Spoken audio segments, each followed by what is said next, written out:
Quickie pork caldereta, mamen. Babad muna natin yung kasim, paminta, toyo at Worcestershire sauce, mamen. Mga isang oras, goods na yan. Ayan, mekos-mekos ng liinsan. At patatas, carrots, pinirito ko muna hanggang maluto siya, mamen. Matusta ng onte. At nung okay na, bawasan natin yung mantika ng pan, mamen. Magsimula na tayo maggisa, mamen. Yan, o. Lalagyan ko ng margarine, mamen. Sabay magisa na tayo ng aromatiko, mamen. Sibuyas at bawang na ngayon okay na. Tapos lagay na natin yung baboy na binabad natin. Tapos pitikan mo ng laurel, mamen. Tapos mekos-mekos lang. Tapos nilagyan ko ng tomato paste para maluto kagad. Mabawasan yung acid ng tomato paste, mamen. Yan, sangkotsayin lang natin. At nilagyan ko rin ng chicken powder, mamen. At Knorr seasoning.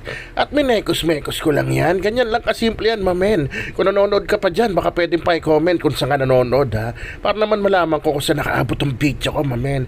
Yan, tinubigan ko na pampapalambot sa baboy. Sinama ko na rin yung babaran, mamen. O, after ilang minutes, malambot na siya.